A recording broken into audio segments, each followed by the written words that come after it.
Hi friends, welcome back. तो भाई 24 घंटे में अमेरिका की धमकी का जवाब RIC ये क्या अवटिव हुआ, डॉलर की कमर तोड़ी है।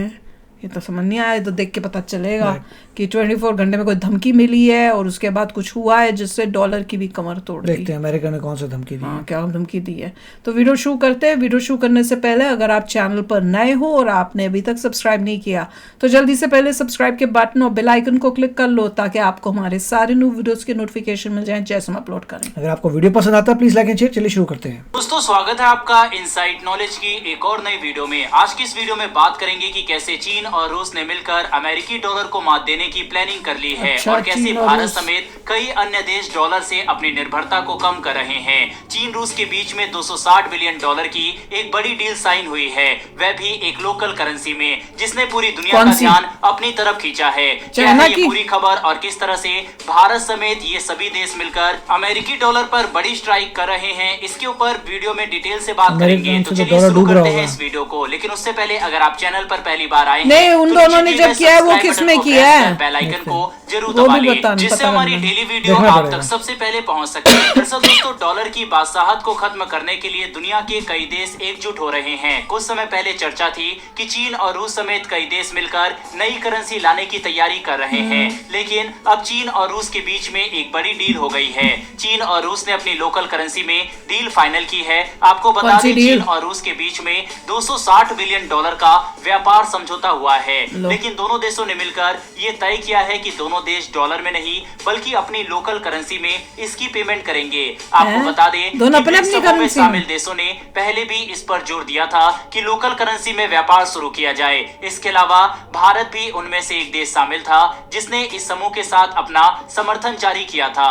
बता दें, इसी के बाद इस समूह में 6 नए देश को भी जोड़ा गया था, जिसमें इजिप्ट, सऊदी अरब, यूएई, ईरान, इथोपिया और अर्जेंटीना शामिल था। हालांकि ये समूह दुनिया भर में सबसे तेजी से बढ़ती अर्थव्यवस्था वाले देशों का समूह है, लेकिन जो 6 देश इसमें जोड़े गए उनमें से कुछ ऐसे भी थे जिनकी अर्थव्यवस्था अन्य देशों के मुकाबले काफी कम है। लेकिन इसके पीछे का कारण था कि जो दुनिया भर में सबसे बड़े तेल निर्माता है उन्हें इससे जोड़ा जाए। आपको बता दें कि फिर इसके बाद समूह की मीटिंग में यह तय किया गया कि लोकल करेंसी में व्यापार पर जोर दिया जाएगा और अब इसी के चलते चीन और रूस के बीच में 260 बिलियन डॉलर की एक बड़ी डील हो गई है और ये तय किया गया किसका पेमेंट लोकल करेंसी में किया जाएगा। व्यापारिक समझौते के तहत 95% पेमेंट चीन की करेंसी में किया जाएगा। इसके अलावा 5% का पेमेंट रूस की लोकल करेंसी में होगा।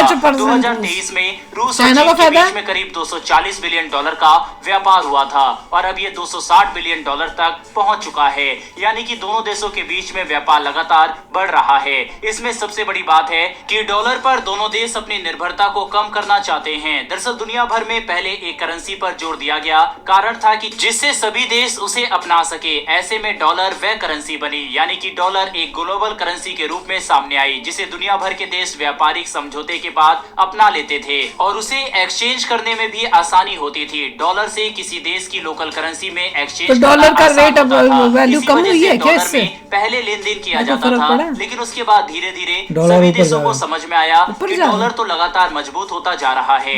इसके साथ साथ अमेरिका की आर्थिक स्थिति भी मजबूत हो रही है। इसी के बाद सभी देशों ने निर्णय किया कि लोकल करेंसी में व्यापार किया जाए। बता दें कि अमेरिका उन देशों पर मनमानी भी करता था जो डॉलर में लेन देन नहीं करते थे। अमेरिका ने बोला तो लगाने का प्रयास करता था। इसी वजह से सभी देशों के लिए डॉलर में लेन देन करना मजबूरी बन जाती थी। हालांकि अब इसे कम करने का प्रयास किया जा रहा है, लेकिन हाल ही के कुछ वर्षों में कुछ देशों ने यह निर्णय किया कि डॉलर को छोड़कर अपने देश की लोकल करेंसी में व्यापार किया जाएगा। वहीं इसमें ब्रिक्स देश शामिल थे। वहीं समूह में शामिल देशों ने यह तय किया था कि एक ब्रिक्स कॉइन को लाया जाएगा जिसके तहत उसी के साथ पेमेंट आपस में एक देश दूसरे देशों के साथ करेगा और इसी करेंसी का इस्तेमाल किया जाएगा। हालांकि अभी तक इस पर फाइनल मोहर नहीं लगी है। हाल के वर्षों में भारत ने भी डॉलर पर निर्भरता कम करने की ओर ध्यान दिया है।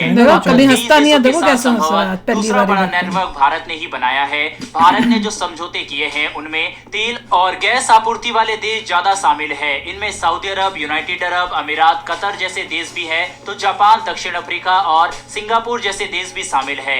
इस तरह के सौदे निश्चित अवधि और निश्चित मुद्रा के लिए मित्र देशों के बीच हो रहे हैं। हम जिस लोकल करेंसी के लेन देन की बात कर रहे हैं उसे करेंसी स्वैप एग्रीमेंट कहा जाता है। ये दो देशों के बीच एक वित्तीय समझौता होता है जिसमें दोनों देश अपनी करेंसी का एक्सचेंज रेट और अन्य चीजें कुछ समय के लिए तय कर लेते हैं, फिर उसी के मुताबिक लेन देन आगे चलता है। और यही भारत 23 देशों के साथ फिलहाल अपनी लोकल करेंसी के साथ व्यापार में कर रहा है। दोस्तों, हाल ही में अमेरिका के पूर्व राष्ट्रपति डोनाल्ड ट्रंप के सलाहकारों ने उन्हें सलाह दी थी जो देश डॉलर को छोड़कर अपनी करेंसी में व्यापार कर रहे हैं उन पर प्रतिबंध लगाया जाए। इसी के बाद डोनाल्ड ट्रंप ने अपनी रैली में यह कहा था कि अमेरिका में चुनाव होंगे और अगर वे दोबारा राष्ट्रपति बनते हैं तो वे उन देशों पर कड़े प्रतिबंध लगाएंगे जो अमेरिकी डॉलर को छोड़कर अपनी लोकल करेंसी में व्यापार कर रहे हैं। उन्होंने तो यह भी कहा था कि अमेरिका के लिए यह एक रिवॉल्यूशनरी वार को हारने जैसा होगा। साफ है दोस्तों, अमेरिकी डॉलर पर इस समय चारों तरफ से प्रहार किया जा रहा है। जहां भारत 23 देशों के साथ अपनी लोकल करेंसी में व्यापार के लिए आगे बढ़ रहा है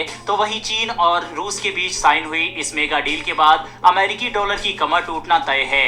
लेकिन इन सब के बीच में भारत के लिए भी एक चिंता का विषय यह है कि चीन और रूस का व्यापार 260 बिलियन डॉलर से ज्यादा का पहुंच चुका है, जो कि काफी मैसिव अमाउंट है। ऐसे में युद्ध की स्थिति में या फिर भारत और चीन के रिश्ते अगर खराब होते हैं तो उस स्थिति में रूस का झुकाव भारत की बजाय चीन की तरफ ज्यादा हो सकता है। हो सकता नहीं, होगा देख लेना। वैसे दोस्तों, आपको क्या लगता है कि युद्ध की स्थिति में रूस, चीन और भारत में से किस देश की तरफ ज्यादा झुकेगा? अपनी राय कमेंट बॉक्स में लिखकर जरूर बताइएगा। इन्फॉर्मेशन और वीडियो पसंद आई हो तो वीडियो को लाइक करके हमारी आने वाली डेली ऐसी वीडियो के लिए चैनल को सब्सक्राइब कर बेल नोटिफिकेशन अवश्य दबा ले। फिर मिलेंगे ऐसी एक नई वीडियो के साथ। धन्यवाद, जय हिंद। जैसे बोल रहे हैं ना कि भैया अगर इंडिया और चाइना के बीच में वॉर होएगी तो रशिया किसके साथ होगा, अगर उसको चूज करना पड़ा तो ये जरूर लिखना कमेंट सेक्शन में। मैं बता रही हूँ कि वो चीन के साथ होगा। और ये जो इनकी बिजनेस डील हुई है जो कह रहे हैं इतनी बड़ी, उसमें उन्होंने साफ दिख गया, इसका मतलब मोस्टली जो है रशिया चीजें ले रहा होगा, चाइना से चीजें आ रही होंगी चाइना से, और रशिया से जो है वो तेल वेल ही जा रहा होगा मोस्टली, मुझे लग रहा है। और उसमें भी चाइना को ही फायदा हो रहा है क्योंकि मोस्टली जो है जो पैसों का बोल रहे हैं तो चाइना के पैसे जो है, रशिया को क्या पैसा तो यूज ही नहीं हो रहा। अगर ब्रिक्स की करेंसी आती है तो ज्यादा प्रॉफिट होगा चाइना को, सबको इन सारी चीजों में चाइना का ज्यादा प्रॉफिट होगा। तभी तो वो तो चाहता ही है कि यूएस से हटे और ये चौधरी बने। ये नहीं चाहता कि आप डॉलर मत यूज करिए। चाइना कहता है कि डॉलर को हटा के युआन यूज करिए। मेरा होना उसका गोल ये नहीं है कि आप सारी करेंसी हटा दिए, वो चाहता है कि भाई डॉलर को हटाओ और युआन करो। चौधरी पॉइंट ये वही तो बात है कि ऐसा नहीं है कि मतलब चाइना को सडनली लगा कि अच्छा ऐसा कि चाइना का चौधरी बनने का मतलब ये है कि इंडिया के लिए और भी मुसीबत। यस, तो इसलिए इंडियंस को अगर इंडिया को जब अगर चूज करना पड़ रहा है चाइना और अमेरिका तो अमेरिका चूज करना चाहिए क्योंकि अमेरिका चाइना के अगेंस्ट है। जिस दिन जो है यूएस डॉलर हट के युआन आ जाएगा फिर तो ये तो ज्यादा प्रॉब्लम इंडिया को होने वाली है, जो बिल्कुल ही चाइना के साथ, क्योंकि वो तो प्रिपेयर ही हो रहा है इंडिया के बाद। पहले ताइवान के बाद नेक्स्ट उसका होगा इंडिया। तो ये तो समझना ये भी हो सकता है कि उस वक्त जब इस टाइप की चीजें हो रही तब इंडिया भी सपोर्ट करे डॉलर को ही रादर देन युआन। देखते हैं वो, पर ये न्यूज तो बड़ी शॉकिंग थी कि चाहे रशिया जो है जिस तरह से रशिया एग्री हो गया और बेसिकली इनकी जो डील है ये चाइना की करेंसी में ही हो रही है, तो इससे दिख ही रहा है कि वो धीरे धीरे शिफ्ट हो रहा है चाइना की तरफ। मिनिस्टर जो भी मतलब कैंडिडेट्स खड़े होते हैं इलेक्शंस के लिए वो बहुत कुछ बोलते हैं मगर ऐसा नहीं है कि एक्चुअली कुछ होता है।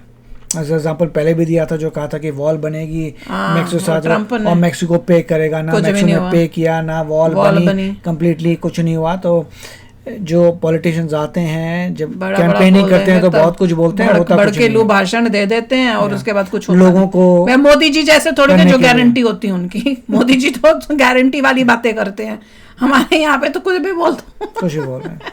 तो चलो आप भी शेयर करना अपने थॉट्स और कमेंट्स में जरूर लिखना कि जो इन्होंने क्वेश्चन पूछा था कि जो रशिया वो किसकी साइड होगा, इंडिया की कि चाइना की। तो चलते हैं, मिलेंगे नेक्स्ट वीडियो में बहुत ही जल्द। Till then take care and bye bye. तो अगर आप मेरे इस चैनल पे नए हो तो जल्दी से सब्सक्राइब के बटन को हिट करो और बेल आइकन को क्लिक करो ताकि आपको मेरा जब नया वीडियो मैं लगाऊं आपको उसके बारे में जल्दी से पता चल जाए।